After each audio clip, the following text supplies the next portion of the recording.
there was nothing anyone could do to stop it. It looks like a bomb went off downtown. The water is over the houses. This is a life and death situation. People are dying and will continue to die. By the way, we're by the Beau Rivage Casino and Resort. This is a time for those with wealth and resources to step up to the plate. It's basically a war zone. Brochures for the casino, plenty of cans.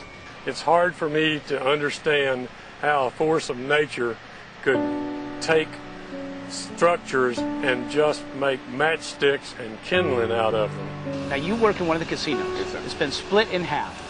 You're among 14,000 gaming workers here on the Gulf Coast. We need water. We need help. We really need help. They have sick people in the project. People can't walk. People can't talk. People can't see. You know what I'm saying? They got old people on the bridge. Can't get no water or nothing. With no shade, no place to go to the bathroom, and no help. The casinos that make a place like Biloxi go. I need somewhere to lay my head. I need some food. We ain't had sleep or nothing, man. We're just going to have to go ahead and rebuild and just drive on with it. Nothing's going to stop me. Now this is the one of the casinos there right in the Gulfport area. I believe it's one of the, I think it's Casino Magic.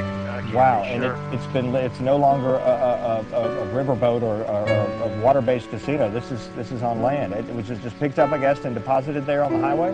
Yeah, that's correct. All of the casinos that we saw along the coast that as you know, were floating on the water were basically just picked up and deposited inland. Many of them over Highway 90. Where the casinos were actually picked up and deposited on top of homes and businesses. That's another casino in the Gulfport port area that was moved. We won't have electricity for maybe 6 or 8 weeks. We don't have water. And there's that casino that we saw from the other angle a moment ago. That used to be out in the water, huh? That's correct. This is just a sign of what's to come. That's just fascinating, and it reminds us that these casinos are not fixed buildings. One of the casinos was dropped literally on top of the Holiday Inn, just absolutely crushed. Is that the casino there? That's it. That's the former Holiday Inn at the Coliseum, and that's basically on top of the reception area, the front desk, and the restaurant area. Wow. It just picked up that, I believe that's the President Casino. That was in front of the Broadwater. That's correct. So it picked up, that casino is from the water. It was lifted up by the storm surge, we presume, and up underneath there is part of the Holiday Inn.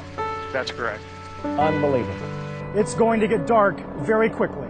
But the power of water and wind to do something like that. That's right. You can get a good vantage point from here, seeing how far it drove it up the beach. This is where the President Casino was moored. As you can see, the structure has been completely undermined as the storm surge just went all the way through it. It's still not up on the beach, but it has been essentially destroyed. From the appearances, all the casinos that were along the beach there have essentially been destroyed. How violent a scene that must have been as water lifts something so huge and just tosses it aside. Essentially where the casino was is washed out. I think that's a casino. A lot of casinos on the coast, and it was just capsized, as you see. This is the back end of the Hard Rock Casino, which was still under construction, but you can see it has just fallen off into the water now. Not even open yet, and already just a trash heap.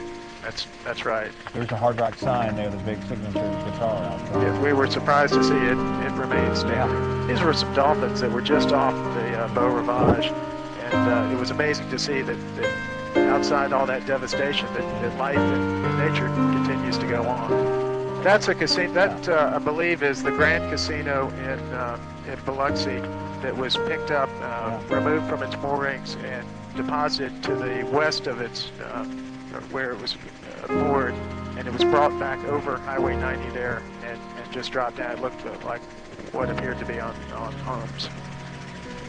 But this was one of the premier casinos along the coast, and it's just been completely destroyed. And certainly there's not a way to salvage that. I can't imagine they'd be able to lift that up, and we're not as strong as Mother Nature apparently can't lift that and put it back in the water if it even had any integrity left. It's just one casino being roused from its moors there. It would have been a huge story. This is just every few feet you've got another major issue. That's right. It was just the sections of bridge apparently were just tossed off of it like dominoes. What are you going to do with all these people? When is help coming for these people?